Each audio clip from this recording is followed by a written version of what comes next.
지난주에 좀 하나의 큰 소식이 저는 이거라고 봅니다. 좀 뜬금포죠.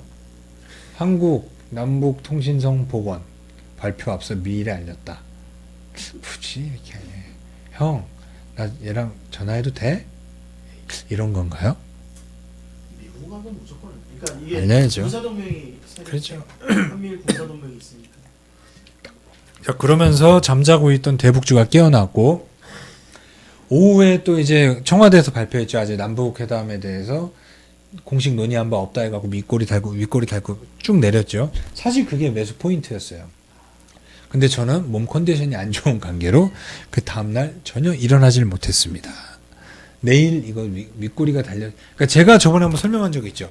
바닥에서 기고 있다가 양복 나왔을 때 이 윗꼬리는 이 본전 심리로 인한 매물이 나오는 거다. 그렇기 때문에 다음날 매수 들어가는 게 맞다라고 했잖아요. 그게 신호가 나와갖고 내일은 대북주를 사야 되겠다라고 했지만 뭔가에 아마 해롱해롱 됐습니다. 제가 그때 그걸 맞았나? 그러니까 이번 주에 제가 개인적으로 좀 바쁜 일이 많아서 그리고 나서 다음날 우리 로이터 통신이었나요? 거기서부터 나왔죠.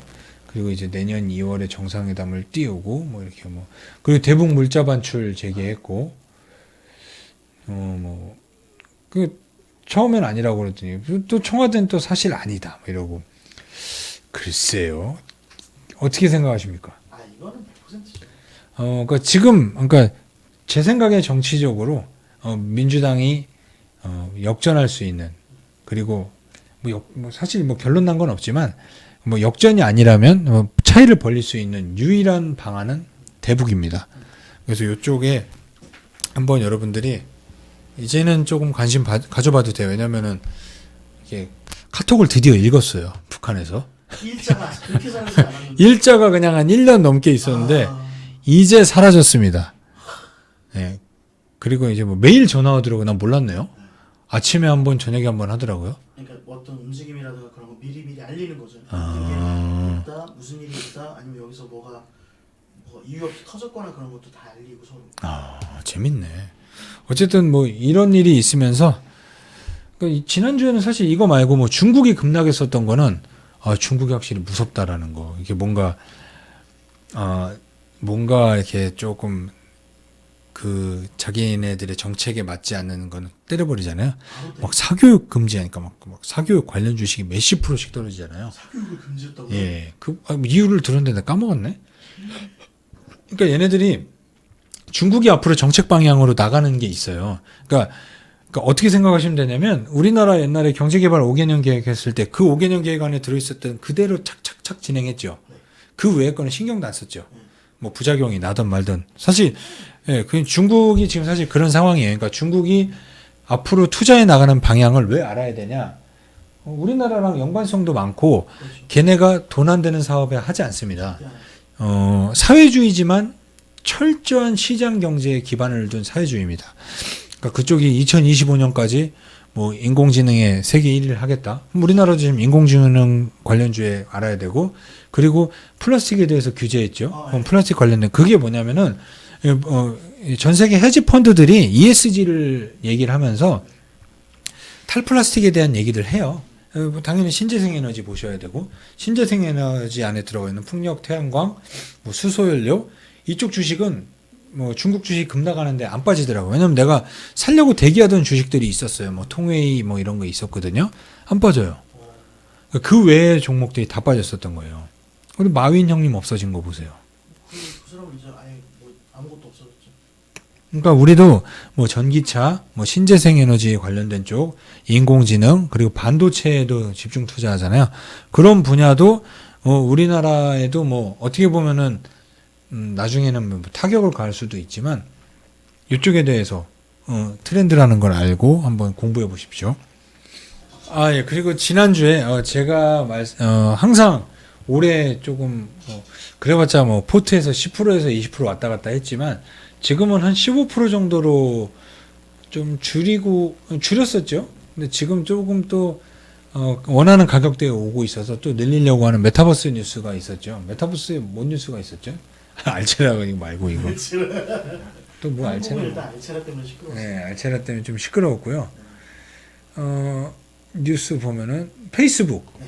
메타버스 대표 기업이 된다고 페이스북의 변신. 페이스북에서 갖고 있는 게 뭐죠? 오큘러스. 그러면 뭐 다 가졌죠. 그건 다 가진 겁니다. 그러니까 이게 메타버스를 그러니까 뭐 전문가들은 뭐 알체라 저거 나오니까 뭐 그거 봐라 이건 잡주다 뭐 메타버스는 마치 이 테마주를 무슨 뭐 인맥 테마주 수준처럼 얘기하는 분들이 계셨어요. 아 너무 좀 그래요. 그럼 페이스북이 지금 뭐 하는 기업입니까? 세계를 선도하는 기업 아닙니까? 얘네도 변신합니다. 이거는 그 뭔 새지? 뭔 새가 이렇게 부리를 깨고 뭐하고 해야 이렇게 뭘 거듭나는 뭔 새가 있는데. 아이 그거 무슨 책에서 많이 써먹는 새. 어쨌든 그런 겁니다. 또 한 번의 거듭남이 있어야 되는 거예요. 그러니까 이게 우리 개인도 지금 빨리 시대의 변화를 읽고 변신을 해야 돼요. 뭐 페이스북이면은 세계에서 한 5손가락 안에 들어가는 기업 아닙니까? 이런 기업조차 지금 새로운 걸 추구합니다. 이거는 마치 옛날에 이승엽이 30 홈런왕을 몇 번 하고 하면서도 타격폼을 바꿨어요. 계속 수정하고. 그러니까 41살인가 2살까지 하면서 마지막 경기까지 홈런을 친 겁니다. 그러니까 계속 변화를 추구하고 시대의 흐름에 예민해야 됩니다. 그리고 내 자신도 계속 변화하려고 노력해야 돼요. 지금은 변치 않고 꾹 하던 뭐 장인 정신도 물론 중요하지만 그런 걸 노하우를 갖고 있으면 그것도 중요하지만 그렇지 않다라면 변화에 빨리 탑승해야 됩니다. 그러니까 페이스북이 그쪽으로 얘네가 어떻게 변신한다는 얘기였죠. 그러니까 그 영화처럼. 그 플레이어 원이라는 영화를 보면 거기에 있는 메타버스 이름은 오아시스라는 건데요. 그 오아시스에서 진짜 모든 걸 다 할 수 있거든요. 그런 것처럼 아예 그냥 또 다른 세계를 만든다고 하더라고요. 이 메타버스가 사실 예전에 한 7년 전부터 이렇게 막 VR, IR 이런 테마가 불었어요. 그게 또 테마가 불었을 때 포켓몬고 우리 찾으러 속초 가고 막 이랬을 때 그때는 단순 테마였죠. 근데 시간이 지나고 보면 그 단순 테마였던 일들이 결국은 얘네들이 큰 그림 안에 다 있었던 겁니다. 2014년에 VR기기 오큘러스를 인수했고 그리고 한 몇 년 있다가 포켓몬고 열풍이었고 잠잠한 것 같았지만 기술은 계속 진보하고 있었죠. 어설프게 들어왔었던 기업들이 나가 떨어졌었던 상황이고 또 코로나 그러니까 항상 제가 얘기하지만 코로나는 새로 모든 게 태어난 게 아니라 이미 준비되어 있던 거를 판을 바꿀 수 있는 분위기를 만들어 준 거예요. 메타버스도 뭐 용어는 뭐 최근에 꺼냈겠지만 이미 그 안에 들어와 있는 기술들이나 뭐나 했었던 거는 다 준비되어 있었던 겁니다. 그러니까 여러분들이 뭐 이게 또 시행착오 없고 뭐 하겠네? 그게 아니고요. 이미 다 준비되어 있었던 거 개봉 박두한 겁니다. 무섭네요. 네, 무섭습니다. 이게 어떻게 보면은 무섭고 다음에 해야지, 다음에 알아봐야 되겠다, 다음에 하다 보면은 엄청나게 뒤처집니다.